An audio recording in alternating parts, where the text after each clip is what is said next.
Today I'm going to show you how to knit these cute folded Christmas tree decorations using a circular knitting machine. This is a very simple project and it can be customized and decorated in a variety of ways. If you enjoy this project, you might also like my knitting machine pattern books, which are available on Amazon. You can find Circular Knitting Machine Patterns Volume 1, 2, and 3 linked in the description below. And you can find all of my digital patterns available in my shop, also linked below. You can keep up with all of my knitting machine projects on Instagram by joining me at DianaLevieKnits. For this project, you'll need a 22 needle circular knitting machine such as the AddiExpress professional knitting machine, a 4 needle I-cord maker such as the Tulip I-cord knitter machine, weight 4 medium yarn. The yarn I'm working with is Loops and Threads Impeccable yarn in green and red. You'll also need a crochet hook, stitch markers, and a darning needle. I'm going to go a little quicker than usual in this video, so if you need more detail on how to use the knitting machine, please check out some of my earlier videos for full step-by-step instructions of how to use the knitting machine and seaming the ends. Let's get to the project. Step 1 is knitting the piece. Cast onto a 22 needle circular knitting machine using scrap yarn. Knit 5 rows in the scrap yarn. Switch to the main color, leaving a long yarn tail in the main color to use later when seaming. Knit 210 rows in the main color. Switch back to the scrap yarn, leaving another long yarn tail in the main color. Cast off with another 5 rows of scrap yarn. You'll end up with a very long tube of knitting with scrap yarn on both ends as shown here. Quick note, if you'd like to make a larger or smaller Christmas tree than shown here, simply knit more or less rows than shown in this pattern. Step 2 is seaming the ends. Use a crochet hook to seam the open ends of the work closed. Remove the scrap yarn. When you're seaming the second end, make sure that the stitches in the piece are running straight from one end to the other and they aren't twisted. This will help the front of the tree look neat. Step 3 is folding the knitting into the tree shape.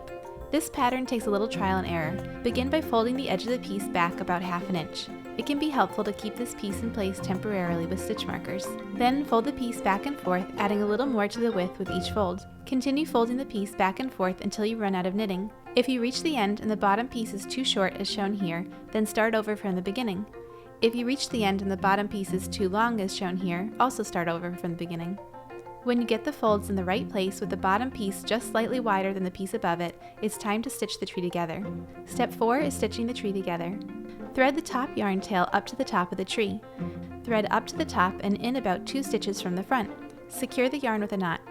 Then thread straight down through all of the pieces, following along that same line a couple of stitches in from the front of the tree, right in the center of the tree, all the way down to the bottom. When you reach the bottom, thread through a couple of stitches in the bottom towards the back, and then thread back up through the center of the tree in that location, all the way to the top of the tree. Then thread through a couple of stitches in the top towards the back, and again thread back down through all the pieces in the center of the work. Continue up and down a couple of times until all the pieces are secured together. As you're working, pull the yarn tight enough that the pieces are secured together, but don't pull the yarn so tightly that the pieces look pulled in. When you're done stitching the pieces together, secure the yarn tails with knots and weave in the tails. The base of the Christmas tree is now complete. Step 5 is making the star. You can make the star in many different ways. You could crochet or hand knit the star, you could use a store-bought star, or you could use a pom-pom. For the star shown here, use an I-cord maker to make an I-cord at least 10 inches long. Leave the cast-off stitches live for now. Thread the yarn tail from the cast-on side onto a darning needle.